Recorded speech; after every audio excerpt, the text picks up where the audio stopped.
सासंग जी प्यार से कहना, सदगुरु माता सुदीक्षा सविंदर हरदेव जी महाराज की जय। निरंकारी राजमाता गुरु वचन अवतार की जय। सासंगत, बहुत ही ऊंचे भाग हैं हमारे जो प्रभु परमात्मा के चरणों में बैठकर इसको एहसास करके इसके सम्मुख विचार सुनने और रखने का मौका मिलता है। ये विचार नहीं है जो स्टेज से हो रहे हैं, विचार तो वो होंगे जो इन विचारों के बीच में से निकल आएंगे। किस लिए विचार हैं? क्योंकि बहुत बड़ी घटना घटी है हमारे साथ, कोई साधारण नहीं। अगर किसी बच्चे का जन्मदिन है, जैसे आज 2 बच्चों का जन्मदिन है मनाया जा रहा है, तो ये कोई साधारण घटना नहीं है। जन्म होना, क्योंकि बहुत सारे जन्म आज होंगे और कल भी हुए थे, इसलिए हम ये मान लेते हैं कि नॉर्मल सी बात है, बच्चा पैदा हुआ है बस, और क्या। लेकिन उस बच्चे के लिए बहुत बड़ी घटना है ये जो पैदा हुआ है। दास अपने स्कूल के लिए ना कुछ प्लांट खरीद के लाया कल। कुछ गुलाब थे, कुछ डेलिया थे, कुछ पहले भी लगे हुए थे। तो दास की आदत है कि सुबह पहले गुड मॉर्निंग करने प्लांट्स को ही जाते हैं। प्लांट्स के ऊपर हल्की हल्की ओस की बूंदें थी और बड़े सुंदर खिले हुए थे। कुछ टीचर भी साथ में थे। तो डिस्कस चल रहा था कि कितना बढ़िया मैनेज करके बनाया गया है, एक एक पत्ते को कितना सलीके से, कितना डिफरेंस मेंटेन करके इसको गूंदा गया है फूल को। कलर कितना सुंदर है, इसका कलर कितना सुंदर है, इसका कलर डबल कलर में है। ये कहां से आए कलर? परमात्मा तू बहुत महान है जो तूने ये फूल बना दिया, इसके अंदर खुशबू भी डाल दी, इसके अंदर बीच में येलो कलर भी डाल दिया। हम ये बात ही कर रहे थे, एक बहुत बड़ा विचार आया कि इसने हमें भी बनाया है। ये फूल तो है। एक टीचर ने कहा कितने दिन रहेगा फूल? मैंने कहा 3-4 दिन रहेगा बस। ये फूल तो है और इसको बड़ी खूबसूरती से बनाया गया। इसकी खुशबू है, इसका एक कलर है, इसकी एक मैनेजमेंट है कि किस तरह से मुदा गया। इसने मुझे भी बनाया है। और कितने कमाल की बात है कि मैं बोलने भी लगा हूं। फूल बोलता नहीं, मैं चलने भी लगा हूं। अगर फूल के पौधे को लगाया मैंने, तो इस जड़ को ये यहीं रहेगा। अगर इसका मन करे मैं बाहर सड़क पे जाके देख कर आऊं, तो ये नहीं जा सकता, मैं जा सकता हूं। फिर मैं सोच भी सकता हूं, मैं देख भी सकता हूं। फूल देख भी नहीं सकता कुछ खास, एक लिमिटेड दायरा है उसका, लेकिन मैं तो देश विदेश में भी देख सकता हूं। मुझे भी बनाया है इसने। अब महानता कितनी बड़ी होगी कि एक फूल को लेकर मैं इसको महान बता रहा था, लेकिन अगर मैं देखूं कि इसने मुझे बनाया है तो कमाल कर दिया इसने। इसने मुझे खाना खाने के लिए भी अपने 2 हाथ दे दिए, और इनकी उंगलियों को देखूं तो इनकी रचना भी एक विशेष प्रकार की है कि मैं किसी चीज को पकड़ूं ये अपने आप जज्ब हो जाती है। इनके ऊपर नाखून लगाए प्रोटेक्शन के लिए, स्किन लगाई टच करने के लिए कि कुछ लगे तो पता चल जाए। इसने मुझे बनाया, कितना अनमोल बनाया। फिर एक बॉम्बे कवि दरबार की एक रचना जो शीर्षक था कविताओं का, वो ध्यान में आ गया कि मानव प्रभु की उत्तम रचना, उत्तम इसका रुतबा रखना। पहली बात तो बड़ी अच्छी थी, लेकिन दूसरी बात ने डरा दिया। मानव प्रभु की उत्तम रचना, यानी इससे ऊंची रचना नहीं बनाई परमात्मा ने मानव को बना के। और मैं भी एक मानव हूं। दूसरी लाइन, उत्तम इसका रुतबा रखना, यानी इसका जो मयार है, इसकी जो वैल्यू है, उसी को बोल दिया कि तूने रखनी है। अब इसकी वैल्यू तुझे डालनी है, इसके लिए कोई और नहीं आएगा। तेरी जो इतनी क्वालिटी तेरे अंदर डाल दी है, फूल को देखकर कितना हैरान था, तो अपने आप को देख कि तेरे अंदर कितने गुण डाले हैं।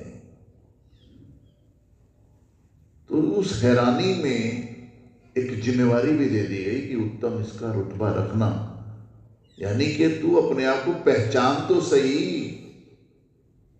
कि तू है क्या, क्यों बनाया गया है, क्यों तेरे अंदर इतनी क्वालिटीज डाली गई, मतलब क्या है चीजों का। जो इतनी क्वालिटीज डाल रहा है वो ना समझ नहीं है कि इतने सारे इंसान एकदम पैदा कर रहे हैं, ना समझ नहीं। वो कुछ चाहता है, वो चाहता है कि हर फूल जैसे अपनी खुशबू फैलाता है, हर इंसान भी अपनी खुशबू को फैलाए अपने गुणों के माध्यम से, अपनी क्वालिटीज के माध्यम से। लेकिन मेरा फोकस कहां पर है, मैं क्या कर रहा हूं, मैं क्या कर रहा हूं। एक गीत आया था अभी कि क्या था क्या बना हूं, ये बात मैं ना भूलूं। क्या था क्या बना हूं, ये बात मैं ना भूलूं, चाहे जो बना दे औकात मैं ना भूलूं। मुझे दो बातें बड़ी अच्छी याद रखनी होंगी कि मैं सबसे स्पेशल बनाया गया हूं, लेकिन ये जब चाहे मुझे मिटा भी सकता है। मैं टोटली इसके ऊपर डिपेंड हूं। ये जितनी सांसें दे उतनी ही मैं ले सकता हूं, जितना ये मर्जी है इसकी, जितने दिन रखे उतने दिन मैं रह सकता हूं। मैं ये मान के चलूं कि मैं श्रेष्ठ हूं सबसे, और ये अहंकार मुझे आ जाए तो मेरे बनाने का मकसद ही खत्म कर दिया मैंने।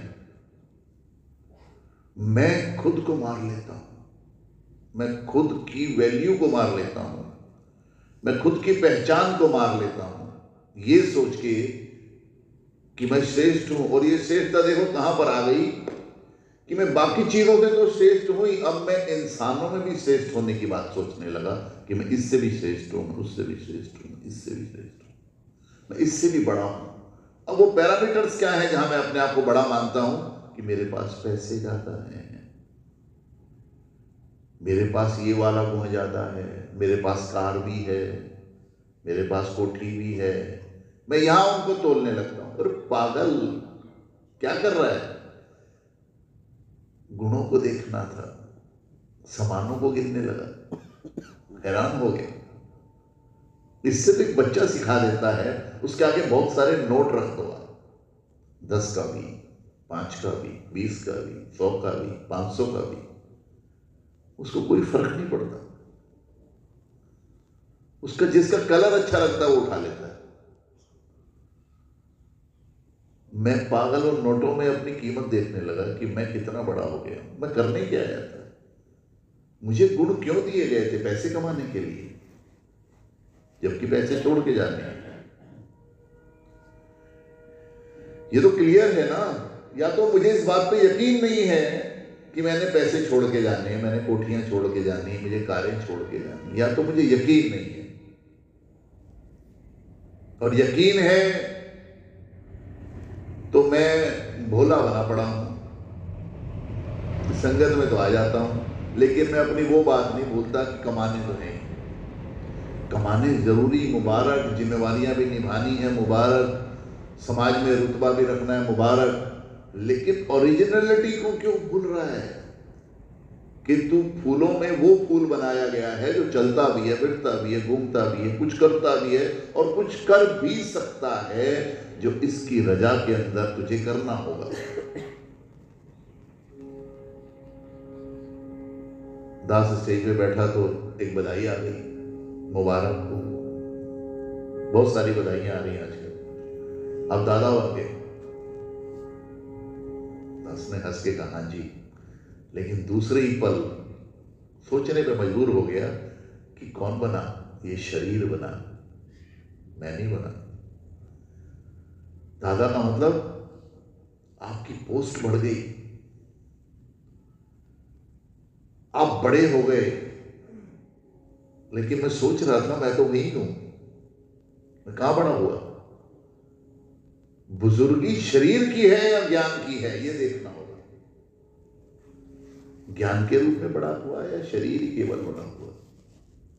और अगर शरीर बड़ा हुआ तो उसमें मेरी कोई महानता नहीं है। एक दिन आता है मेरी उम्र में जुड़ जाता है, फिर अगला दिन शुरू होता है फिर मेरी उम्र में जुड़ जाता है। मैंने क्या किया? मैं तो बैठा ही रहा और मैं बड़ा होता चला गया और लोग रेस्पेक्ट करने लगे कि बड़ा हो गया। लेकिन रेस्पेक्ट केवल शरीर की थी या ज्ञान की थी? मैंने उस दिन के अंदर कमाया क्या? अपने बड़े होने में क्या कमाई हुई मेरी, जिसकी रेस्पेक्ट मिलनी चाहिए, एक्चुअल मिलनी चाहिए? कुछ भी नहीं। 24 घंटे मिले, 24 बातें नहीं सीखी गई जो मैं जोड़ के रखूंगी। आज 24 हो गई, 48 हो गई, and so and so and so. बुजुर्गी तो उस चीज की है। बाल सफेद कर लेना, नाते पोतियां बेटे का ऊपर बड़े हो जाना, वो बड़ाई नहीं है। बात तब मजेदार है जब सोचना बड़ा हो जाए। बड़ा होना तब है जब विचारों में परिपक्वता आ जाए, मैच्योरिटी आ जाए। शरीर में मैच्योरिटी आना एक नॉर्मल फिनोमिना है। नॉर्मली हम लोग बड़े हो जाते हैं, कोई इसमें करना नहीं पड़ता हमें कुछ। रोटी खाई बड़े हो गए, बस खाना ही तो खाना होता है। अगले दिन बड़े हो जाते हैं, एक दिन और बड़े हो गए, एक दिन और बड़े हो गए, 1 साल बड़े हो गए, 10 साल बड़े हो गए, 20 साल बड़े हो गए, 70 साल के हो गए, 80 के हो गए, 90 के हो गए। ओह बहुत बड़ा इंसान है। कहां से बड़ा है? बात करके देखें तब पता चलता है ऊंचाई कितनी है, कहां पर खड़ा है, कितनी विशालता है। और ये तो ज्ञान की उम्र में तोले जा रहे हैं। तब मजा आता है बात का कि ज्ञान लिए हुए कितने दिन हो गए साहब? ओह 15 साल हो गए। अच्छा देखें तो सही, 15 साल का ज्ञान कहां से बोल रहे हैं? 15 दिन का भी ज्ञान जिसने लिया है वो हमसे ज्यादा अच्छा सोच रहा है। केवल 15 दिन में कमाल कर गया, और हम 15 साल से वहीं खड़े हैं। क्यों? तो ज्ञान की उम्र बढ़ी क्या? ना, कहीं भी नहीं बढ़ी। फिर करा क्या? संगतों का आना जाना, बस लंगर खाना, खत्म। जिस दिन लंगर था उस दिन गया था, जिस दिन नहीं था उस दिन नहीं गया। तभी तो लंगर में मेरे जैसे की भीड़ बहुत ज्यादा होती है। जिस दिन लंगर उस दिन हॉल फुल, जिस दिन लंगर नहीं है उस दिन वही लोग जो रोज दिखते हैं। लेकिन मुबारक है जो रोज दिखते हैं, उनकी वजह से तो संगत चल रही है। कमाल है वो लोग। अब वो लोग तो बहुत अच्छे होंगे जो रोज आते हैं, उन लोगों में मैं भी शामिल जो रोज आते हैं, शायद कभी कभी तो आ जाता है। अब मुझसे कोई पूछे कि ज्ञान कितना समझ आया, तो फिर नील बटा सन्नाटा, कुछ भी नहीं है समझ। जीवन तो बोलता ही नहीं। क्यों नहीं बोलता? क्या करूं? ज्ञान का तो पता है ये निरंकार है, अंग संग समाया है, साथ भी देता है, खड़ा भी है, मुझे इसमें मिल भी जाना है। लेकिन मेरा व्यवहार क्यों नहीं बदला? इस बारे में तो सोचा ही नहीं। संगत में आके तो मैं ये सोच लेता हूं कि निरंकार है, लेकिन घर जाके मैं यही सोच रहा हूं कि दुनिया कहां कहां है और मुझे क्या करना है। मेरी एक अजीब सी आदत हो गई है कि जब मैं भवन की तरफ चलता हूं तो मैं महात्मा हो जाता हूं, और जब मैं घर जाता हूं तो फिर वही दुरात्मा हो जाता हूं। ये चक्कर क्या है? इट मीन्स मैंने अपने आप को मेंटेन नहीं किया अभी तक, यकीन नहीं किया कि ज्ञान मैंने लिया है। मुझे यकीन नहीं है कि मुझे ज्ञान है, और ज्ञान है तो मैंने इसकी विवेचना नहीं करी, इसका मनन नहीं किया, इसको सोचा नहीं। तभी दर्पण से विचार आए थे कि जब आप दूसरे को दुख देने की बात सोच रहे होते हो, या आपकी वजह से डायरेक्ट इनडायरेक्ट कोई परेशान हो रहा होता है, तो आपको एहसास क्यों नहीं होता? क्योंकि विवेचना नहीं है ज्ञान की, डेप्थ नहीं है ज्ञान में। एक महात्मा ने विचार किया कि जब आप दूसरे को गिरा कर आगे जा रहे होते, उस समय ज्ञान कहां होता है? ज्ञान का मतलब मैच्योरिटी एंड विशालता। जो रुका हुआ है, जो मिटा हुआ है, वो ऊपर क्यों उठ गया? क्योंकि वो निर्लेप है। जो मिट गया, जो झुक गया, वो जुड़ गया, वो रब हो गया। और जो सोच रहा है कि मैं हूं, मैं हूं, मैं हूं, वो तो मैं ही रह गया। हैरानी की बात है, गीतों और विचारों में बड़ी महानता। विचार आया कि हम लोग तारीफ करते रहे एक ऐसे इंसान की जो रिटायर हो गया, और उसने रो के ये कहा कि काश जब तक मैं काम कर रहा था मेरी तारीफ कर लेते तो मैं कुछ और होता, कुछ और कर गया होता। आज आप मेरे रिटायर होने के बाद मेरी तारीफ कर रहे हैं तो मुझे अफसोस है कि मैं वो कुछ नहीं कर पाया जो मुझे करना था। राजमामी जी ने बताया ना विचारों।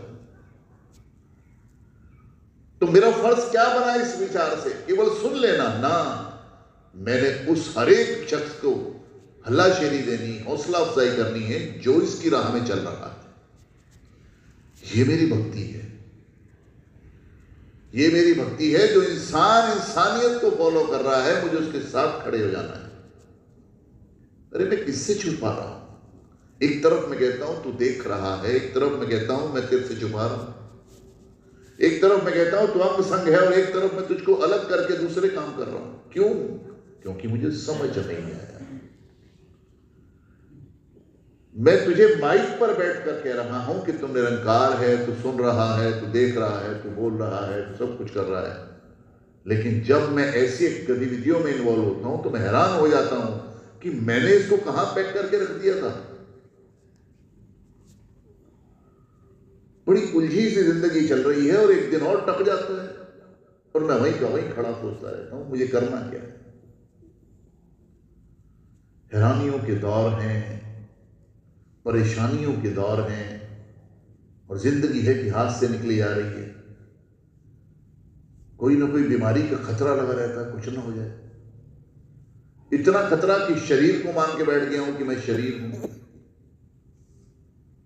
कौन सी जिंदगी में जी रहा हूं? ज्ञान भी ले लिया फिर भी शांति नहीं, बेचैनी इतनी है। क्यों? ज्ञान लेने के बाद बेचैनी है, क्यों? कहीं ना कहीं कमी तो है, या तो मुझे कुछ समझ नहीं आ रहा जो आना चाहिए, या मैं उस बात को पकड़ नहीं पा रहा हूं जो होनी चाहिए। ज्ञान के बाद भी बेचैनी, ज्ञान के बाद भी एंजाइटी, ज्ञान के बाद भी मन उथल पुथल में क्यों है? निर्मल क्यों नहीं है? इतने सारे विचारों को सुनने के बाद भी मेरे पास कोई विचार नहीं कि मुझे करना क्या है। इसका मतलब क्या है? महापुरुषों ने एक लेख लिख के दिया मुझे, संतोष जी ने, मंथन करना होगा।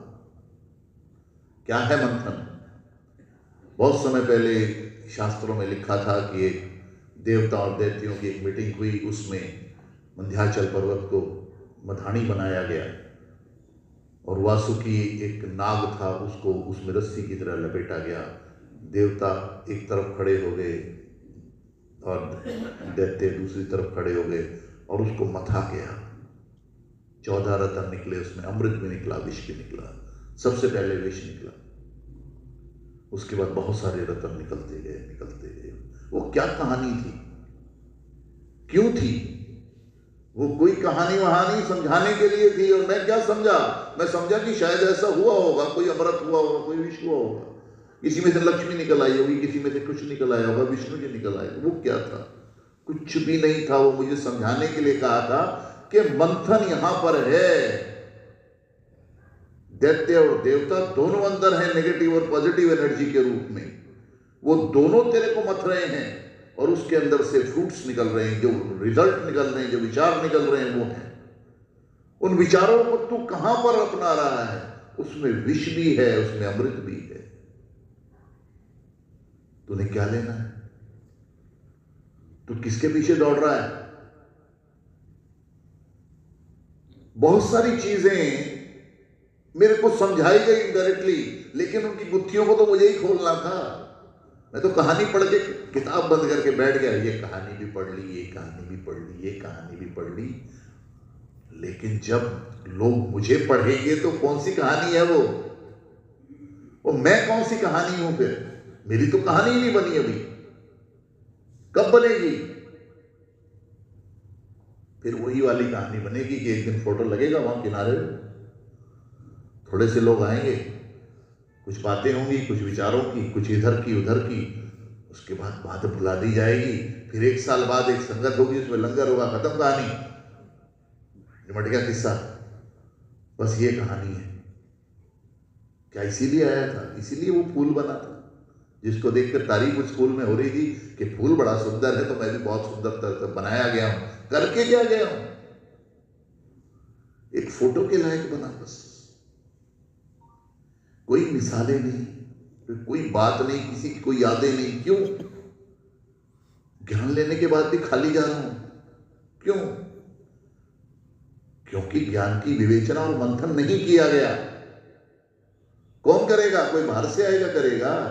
कोई महापुरुष बहुत दूर से आएंगे, यहां बैठेंगे, स्टेज पर बोलेंगे, तब मुझे बदलना होगा? ना, हर व्यक्ति एक महापुरुष है, हर व्यक्ति एक किताब है, हर व्यक्ति एक सिखलाई है। केवल मुझे अपनी चाबियां घुमानी है बस। खुला पड़ा है सारा प्रोग्राम, सब चीजें ऑन है, लेकिन मैंने अपने लॉक किए हुए। मेरे अपने लॉक कब खुलेंगे? अगर मुझे वाकई ही उस फूल की खुशबू के रूप में निकलना है तो मुझे अपने लॉक खोलने पड़ेंगे।